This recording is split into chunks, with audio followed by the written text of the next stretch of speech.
Estamos en la editorial Realidades en un mundo cambiante, en donde nuestra meta es ser mejores. Aquí, en Exponiendo la Palabra. Aquí, en Exponiendo la Palabra. Bien, en el editorial de hoy quiero contestar una pregunta. Tengo un montón de preguntas, pero en el editorial de hoy quiero contestar una pregunta. La pregunta es, ¿está bien vender comida y otros artículos en la congregación? Aunque sea para juntar dinero para la obra, dice. Qué bárbaro, ¿no? La respuesta. Seguramente el Espíritu Santo está trabajando en su corazón y le ha mostrado que eso es repudiado por el Señor y es muy vergonzoso y denigrante el espectáculo que están presentando al mundo los comerciantes de la fe en ese lugar santo donde debería ser la casa de Dios. Debería ser. En la época de que Cristo de la Gloria vino a esta tierra, eso era un templo de verdad, era el templo de Jerusalén, era el templo que Dios quería, era el templo que Dios había dicho que se construyera, y era el lugar donde el Señor habitaba, gloria al nombre del Señor. En la realidad de hoy tenemos graves problemas con eso. Sigamos, el Señor Jesucristo nos dejó instrucciones claras y precisas en su palabra de cuál debería ser nuestra conducta en ese lugar, supuestamente tendría que ser santo, ¿no? Primera Timoteo 3:15 dice, para que si tardo sepas cómo debes conducirte en la casa de Dios, que es la iglesia del Dios viviente, columna y baluarte de la verdad. Si fuera verdad lo que es mentira, entonces borraríamos Hechos 17, 24 y 25, donde dice que Dios ya no habita más en templo hecho por manos de hombre, ni necesita nada de nosotros. Si fuera verdad lo que es mentira, Dios no puede ir en contra de su palabra. No puede decir algo, gloria al nombre del Señor, no puede decir algo en su palabra y contradecirse en los hechos. La iglesia debería ser un lugar santo porque es la casa de Dios, y si realmente creyéramos que el Señor está allí presente, ese sitio necesariamente debería ser santo porque Él le impregnaría de su fragancia divina y celestial. Sin embargo, bien sabemos que ese aroma célico ha sido cambiado por el inconfundible olor a las frituras y bocadillo recién horneado, el pollo, empanada, a choripán, por las manos laboriosas de hermanas que por engaño quieren estar sirviendo al Señor y en su afán y falta de discernimiento por lo que hacen, no perciben que solamente están trabajando y luego vendiendo en la casa de supuesto Dios para que el Señor, entre comillas, González, Pérez, Juan, Andrés, Crudo, ¿no? O como se llame, para que este Señor pueda ser más próspero, porque eso es el evangelio de la prosperidad. Solamente funciona para los supuestos pastores inescrupulosos y sin temor de Dios. Hace poco una hermana me llama y me dice, mire hermano, quisiera pedirle un consejo, porque bueno, ya me estoy cansada de poner mi dinero al servicio, ¿no? De la institución donde me encuentro, de la cual lamentablemente nunca he recibido muchos beneficios y en mis momentos de problema no han estado conmigo. Y yo le dije, te ore y vas a hacer ese lugar, sencillo, no perdamos más tiempo. Lamentablemente, muchas hermanas nunca han aprendido la lección que nos dejó el Señor al reprender a Marta, porque preocuparse solamente de las labores domésticas para atender a su amado Salvador, y han descuidado la principal y más importante ocupación, la de estar en los pies del Señor adorando. Lucas 10:40 dice, pero Marta se preocupaba con muchos quehaceres y acercándose dijo, Señor, ¿no te da cuidado que mi hermana me deja servir sola? Dile pues que me ayude. Respondiendo Jesús le dijo, Marta, Marta, afanada, turbada estás con muchas cosas, pero solo una cosa es necesaria, una. Y María ha escogido la buena parte, la cual no le será quitada. Los mercaderes de la fe, para cubrir con una mano de barniz su hipocresía, ha instalado parlantes en la cocina de las iglesias para que las hermanas no dejen de trabajar y poder seguir disponiendo de esa mano de obra de esclavos que les sirvan incondicionalmente. Hasta el extremo en que en muchos casos descuidan sus deberes en su propia casa y luego tienen problemas con sus esposos. Ay, porque primero es la obra de Dios, primero tengo que estar ahí, primero tengo que atender allá. Primero es tu familia. Primero tu familia, tu casa. ¿Quién te engañó? ¿Qué ministerio satánico te engañó? Que tu familia no era lo primero. Pero nada de eso les importa a estos señores que están dispuestos a continuar viviendo bien y sin trabajar. Aunque el mandamiento del Señor no fue que cada uno coma el pan con el sudor de su frente, no con el sudor de los otros. El obrero dice que es digno de su salario, pero si trabajas te van a pagar un salario. Transformarse en una Marta que se preocupa solamente de los muchos quehaceres está mal, porque así lo declaró el Señor. Él prefiere la disposición de María a sus pies, que se dedicó a escuchar su palabra y adorar. Pero muchísimo más grave es la condición actual de las hermanas, que no solamente se han transformado en siervas del pastor, sino que además están vendiendo este producto en la casa de supuestamente de Dios. O pretenden ignorar cuál fue la actitud del Señor Jesucristo cuando vio vendiendo y comprando en el verdadero templo. 2 veces expulsó violentamente a quienes vendían y compraban en la casa de su Padre.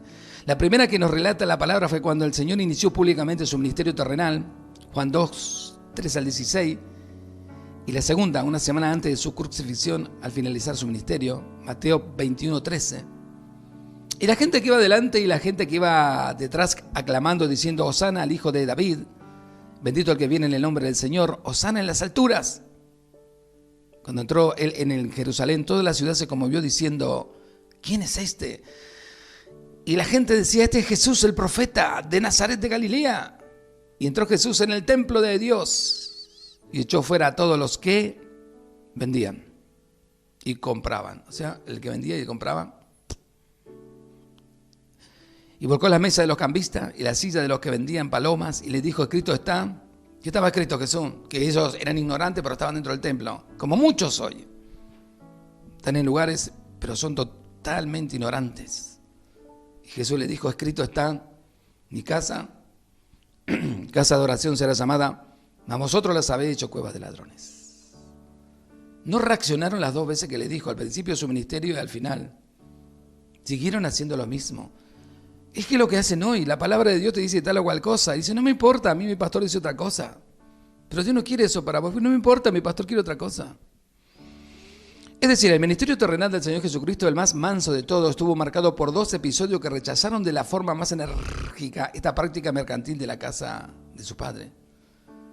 Si el Señor viniera hoy y los encuentra vendiendo o comprando en lo que debería ser, que no lo es, su iglesia, ¿cuál cree usted que sería la actitud? Sí, dale, está bien, buenísimo. Junten plata, sí, porque yo no tengo poder para proveerle para que ustedes hagan sus cosas. No, yo no tengo, así que denme una mano ustedes. Hechos 17, 24, 25 dice todo lo contrario. Primero, que Dios no habita en templo hecho por mano de hombre, y segundo, que Él no necesita nada del hombre, nada. Vuelvo a repetir lo mismo, borramos eso de la Biblia, borramos Hechos 17, 24, 25. Bien, si el Señor viniera hoy y los encuentra vendiendo o comprando en lo que debería ser su casa, ¿cuál cree usted que sería su actitud? ¿Piensa algún mortal que podría decir: bien, buen siervo, fiel, sobre todo has sido fiel y sobre mucho te pondré entre el negocio de tu Señor? ¿Sabe? No tienen temor de Dios. Sabiendo que el Señor repudia todo eso, persiste en pecar pretendiendo ignorar que el santo condena este comercio en su casa. Todos los que vendían y todos los que compraban fueron expulsados. No crea que la santidad de Dios exige menos cuando Él vuelva. Comprar y vender para Dios era el mismo pecado. 1 Juan 2:28 dice: y ahora, hijitos, permaneced en Él, para que cuando se manifieste tengamos confianza, para que en su venida no nos alejemos de Él avergonzado. Hechos 5:29 dice: respondiendo Pedro y los apóstoles dijeron: es necesario obedecer a Dios antes que a los hombres. ¿Saben por qué no obedecen a Dios antes que a los hombres? Porque son ignorantes de lo que Dios quiere. No leen su Biblia, no estudian, no le piden al Espíritu Santo que los guíe. Pero yo doy gracias porque en este último tiempo Dios le ha estado abriendo los ojos a miles de personas y miles en todas partes del mundo, y han estado reaccionando y han estado escudriñando su palabra y han estado entendiendo la verdad. Dios ha cortado esa venda que tenían en su vista espiritual y les está viendo, les está permitiendo ver las realidades y cómo estaban equivocados y cómo los engañaron y cómo le mintieron, y han salido y siguen saliendo de todos esos lugares, y ahora están dedicando su vida de verdad al Dios del cielo. Cuestan algunos principios, sí, algunos principios cuestan, pero es para la gloria de su nombre. Es para la gloria de su nombre. Me decía una hermana que se retiró de cierto lugar después de cansarse de tantas cosas que no son de Dios. Bien, hermano, ahora, ¿qué hago? Y yo le digo: ore, busque a Dios, lea su palabra, enciérrase con el Señor. Haga lo que nunca hizo. Dedique ese tiempo que antes iba a perderlo ahí en ese cuadrado, dedíqueselo al Señor, enciérrese en su habitación donde usted quiera y cante alabanza, lea su palabra, ore en su presencia, va a ver que su vida va a cambiar, va a ver que Él le va a dar dirección y va a ver que Él le va a decir qué hacer y cómo hacerlo. Él nunca falla. Él no me falló a mí. Cuando todo se vino abajo y se peleaban por quién heredaba ciertos ministerios, y Dios me dijo: Fabundi, vete a la tierra que yo te mostraré. Y la tierra que Él me iba a mostrar era esta, el de disponiendo la palabra para servir a las personas que iban a estar en algún momento, y ya estaban a muchos en la misma condición, perdidos dentro de un cuadrado. Pero sabe, Dios no nos va a abandonar. Él prometió estar con nosotros todos los días hasta el fin del mundo. Una de las cosas que usted tiene que aprender y que yo enseño siempre es que nuestra vida no depende de ir a un cuadrado. Nuestra vida cristiana no depende de esos lugares. Nuestra vida depende de estar en la presencia de Dios, de agradarle al Señor.